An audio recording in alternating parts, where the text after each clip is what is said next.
चलिए अब आगे बढ़ते हैं खबरों में और अब बात होगी हम दो हमारे दो पर मजहबी रुकावट से जुड़ी।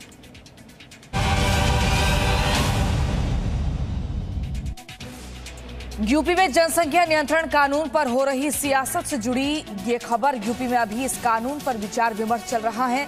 कानून कब तक आएगा तस्वीर साफ नहीं है, लेकिन कानून आने से पहले ही इस मामले पर राजनीति जमकर हो रही है। विरोध करने के लिए समाजवादी पार्टी के सांसद शफीकुर रहमान ने कुदरत का सहारा लिया।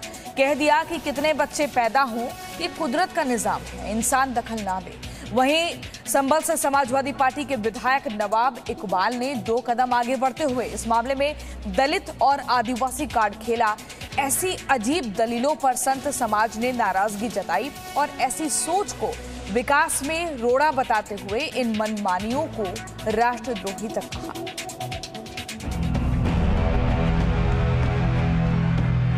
कितने बच्चे पैदा होंगे, क्या होगा,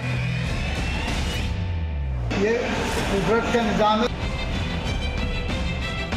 यह है उत्तर प्रदेश में संभल लोकसभा सीट से समाजवादी पार्टी के सांसद शफीकुर रहमान बर्क। वैसे तो ये हमेशा अपने विवादित बयानों से चर्चा में रहते हैं, लेकिन इस बार तो माननीय ने हद ही पार कर दी।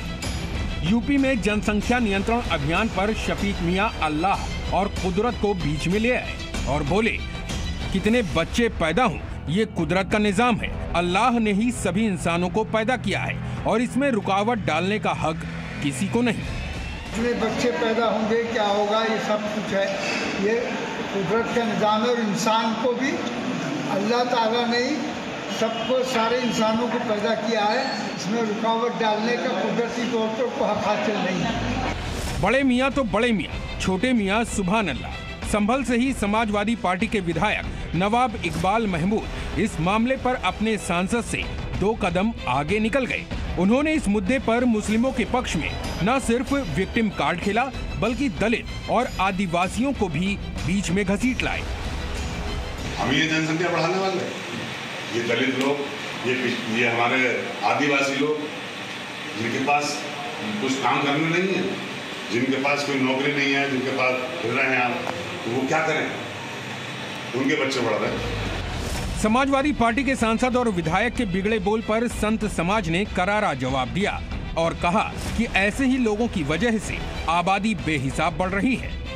संभल का संसद है, लोकसभा का सदस्य है कि ऐसे मूर्ख लोग जब पहुंचते हैं लोकसभा में, और तो विशेष रूप से जो है हमारा एक तरह से भारत का संविधान का एक अपमान करते हैं। आज भारत में सबसे बड़ी संख्या जो विस्फोटक के रूप में है।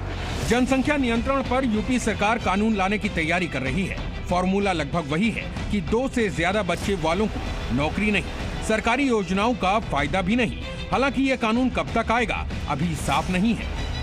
जनसंख्या का पर नियंत्रण होना चाहिए, ये पूरे देश के हित के है। इससे देश की जो आर्थिक स्थिति है वो और मजबूत होएगी। अब सरकार किस प्रकार से कानून लाती है और कब लाती है, इस पे अभी कोई निर्णय मेरे सामने नहीं आया है। लेकिन ये तय माना जा रहा है कि जनसंख्या पर कानून आएगा तो 2022 के चुनाव से पहले ही। इसीलिए सियासत पीक पर है, लेकिन यहाँ बात सिर्फ राजनीति तक सीमित नहीं है कि 2 बच्चे ही अच्छे, और जो 2 बच्चे ज़्यादा करते हैं निश्चित रूप से वो राष्ट्रद्रोही है, देश के विकास में एक रोड़ा है। और ऐसे दुष्टों का जो है डटकर जो है समस्त भारतवासियों को, ऐसे लोगों का विरोध करना चाहिए। उत्तर प्रदेश में जनसंख्या नियंत्रण कानून लाने से पहले 14 दिन के लिए 2 ही बच्चे अच्छे अभियान की शुरुआत हुई। इस अभियान के तहत परिवार नियोजन के फायदे बताए जाएंगे, छोटा परिवार रखने की प्रेरणा दी जाएगी। और वैसे भी इस तरह का कानून अब इसलिए भी देशहित में जरूरी है क्योंकि भारत का जो क्षेत्रफल है उसके हिसाब से देश सिर्फ 55 से 60 करोड़ की आबादी के लायक है। ऊपर से जनसंख्या विस्फोट के कुछ बड़े नुकसान और भी हैं, जैसे बढ़ती आबादी देश में बढ़ती बेरोजगारी का सबसे बड़ा कारण है। बढ़ती आबादी देश में बढ़ती गरीबी के लिए जिम्मेदार मानी जाती है। जनसंख्या बढ़ने से रोजगार न मिलने की वजह से युवा भटक जाते हैं, अपराध की दुनिया में कदम रख देते हैं और जनसंख्या विस्फोट से संसाधनों का सही तरीके से बंटवारा भी नहीं हो पाता, जिससे देश की कई फीसदी आबादी को पीने का पानी, शुद्ध भोजन और ऊर्जा के संसाधन नहीं मिल पाते। लेकिन बर्क जैसे नेताओं को इन समस्याओं से कोई फर्क नहीं पड़ता। उन्हें तो हर मुद्दे पर मुस्लिम वोट दिखता है, फिर चाहे ऐसी राजनीति से देश का कितना ही नुकसान क्यों न हो जाए। ब्यूरो रिपोर्ट, जी मीडिया। इन्हीं खबरों के बीच एक छोटे से ब्रेक के लिए हम रुक रहे हैं, फौरन लौट रहे हैं। Presenting B News app available on Google Play and App Store. Download it now.